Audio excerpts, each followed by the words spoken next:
My boss demanded I follow every rule in the handbook, so I did exactly that. I work as a lab technician at a hospital in Milwaukee. Been here almost a year now. It's a decent job, nothing exciting, just running tests and making sure equipment stays calibrated. My supervisor, Derek, is the type who freaks out over everything, but 2 weeks ago he took it to a completely new level. State inspectors showed up for a surprise visit, and Derek completely lost it. I'm talking full meltdown mode. He started sending panicked emails at like 11 p.m., digging through our ancient safety manual from the 90s, implementing protocols nobody's touched in decades. He was threatening to write people up for any shortcuts, no matter how small. The thing is, most of those old protocols exist on paper, but nobody actually follows them because they're completely outdated. They were written when the lab had different equipment, different standards, different everything. But Derek didn't care. He was terrified of getting dinged by the inspectors. Last Friday, he sends this all-caps email to the entire department saying from now on, we're doing everything by the book. Zero shortcuts, zero exceptions. He doesn't care how long it takes or how inconvenient it is. Anyone caught skipping steps gets written up immediately. No warnings. I read that email and something clicked in my head. If he wants everything by the book, then fine. Let's do everything by the book. Here's where it gets interesting. I pulled up our official equipment sterilization protocol,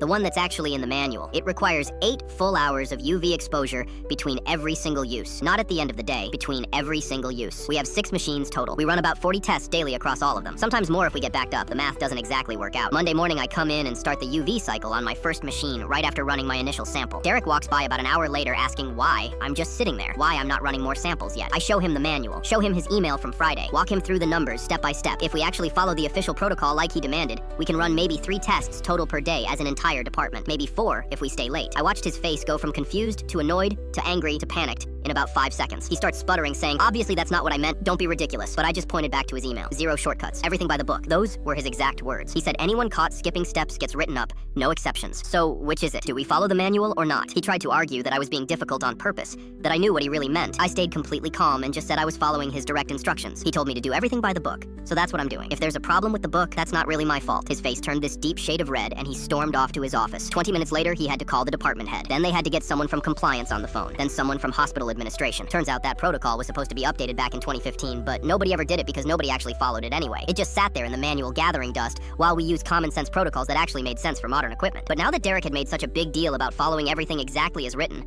they couldn't just ignore it. They had to officially acknowledge the problem and fix it properly. We had to shut down all non-emergency testing for the entire day while they rushed through an emergency protocol revision. They had to bring in the safety committee, get signatures from like 5 different department heads, the whole bureaucratic nightmare. Patients with urgent tests got sent to our sister facility across town. Routine stuff got delayed. The whole department basically sat around doing nothing while Derek had meeting after meeting trying to fix his mess. Best part? They found 6 other protocols in our manual that were similarly outdated and potentially problematic. So now there's this whole review process happening, and Derek gets to explain to upper management why he never noticed these issues before. He hasn't looked me in the eye since Monday. Walks past my station like I don't exist. I heard through the grapevine that he got a pretty serious talking to about understanding which rules are actually important versus which ones are outdated paperwork.